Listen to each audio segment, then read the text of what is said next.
एक छोटी सी कहानी प्रस्तुत है जिसका शीर्षक है किताब का जादू। लिखा है संजय व्यास ने। वह एक लंबे अरसे से इस किताब को पढ़ रहा था। किताब जैसे उसके व्यक्तित्व का हिस्सा हो गई थी।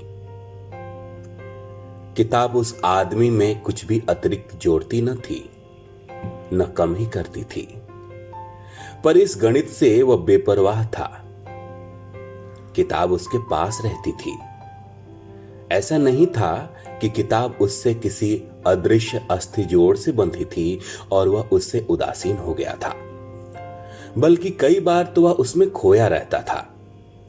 शायद उसने कई बार इसे पढ़ लिया था, पर तब भी कई बार वह एक ही शब्द या पंक्ति में दिन भर अटका रहता। इसमें किसी तरह की झुंझलाहट उसे नहीं होती थी, बल्कि यह एक किस्म का सम्मोहन था। वह उस एक शब्द या लाइन के बारे में सोचता रहता, फिर सोचने से हटकर उसके खुमार में आ जाता। वह किताब के जादू से बिंधा था।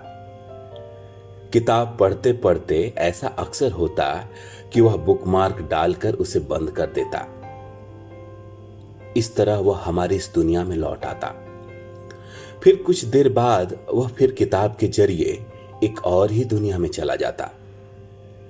किताब उसके लिए वह दरवाजा बन गई थी जिसके जरिए वह दो मुख्तलिफ दुनियाओं में आ जा सकता था। किताब लिखने वाले की दुनिया से कुछ अलग होती थी वह दुनिया जिसमें वह किताब के जरिए प्रवेश करता था।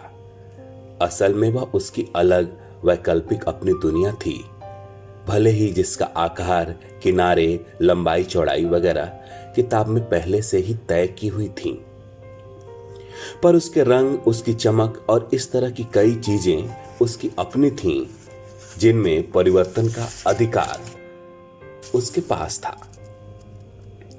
इस अलग और बहुत हद तक उसकी अपनी दुनिया के समंदर की नीलाभा कुछ अलग चमक लिए होती थी।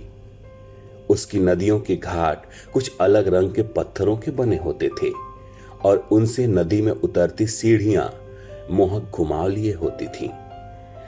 ऐसा भी होता था कि वह अपनी इस दुनिया के रंग बदलता रहता था, उसके उभार बनाता बिगाड़ता रहता था, और इस तरह किताब के दरवाजे से जब भी वह अंदर की दुनिया में आता, वह पिछली कई दुनियाओं से अलग होती थी।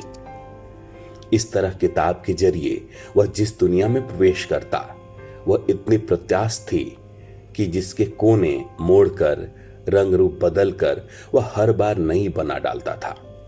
और यूं एक ही किताब के जरिए उसने कई दुनियाएं गढ़ डाली थीं। किताब के पास नाम थे, वह उन नामों को चेहरे देता। कई बार उन चेहरों के पीछे के लोग उसके बिल्कुल पास होते, मोहल्ले के। किताब की प्रेम करने वाली लड़की उसके कॉलेज की ही होती जिसे वह बरसों पहले कॉलेज के आखिरी दिन आखिरी बार मिला था। यह बहुत मजेदार भी था। किताब में आए जर्मन नाम वाली लड़की उसके मोहल्ले में ही रहती थी और वह बार का मालिक उसके पिछवाड़े में रहता सन की अधेड़ होता था। उसमें आया किला उसकी नजर के ठीक सामने दिखता। मध्यकालीन जर्जर दुर्ग था, पर किताब का चर्च उसकी देखी 70 के दशक की किसी फिल्म के गिरजे से मिलता जुलता था। असल में उसने चर्च कभी नहीं देखा था। मतलब इस दुनिया में फिल्मों में जरूर पुर्तगालियों के बनाए कुछ चर्च उसने देखे थे, जिनमें से एक को उसने अपनी और किताब की दुनिया में जगह दे दी थी। किताब और उसकी मिलीजुली दुनिया जीवन से इतनी भरी थी कि एक बार बेहद ऊंचे पहाड़ी कस्बे पर जब उसे सांस लेने में दिक्कत हुई और वह हाँफने लगा था, तो उसने किताब के पन्नों से ढेर सारी ऑक्सीजन खींच ली थी।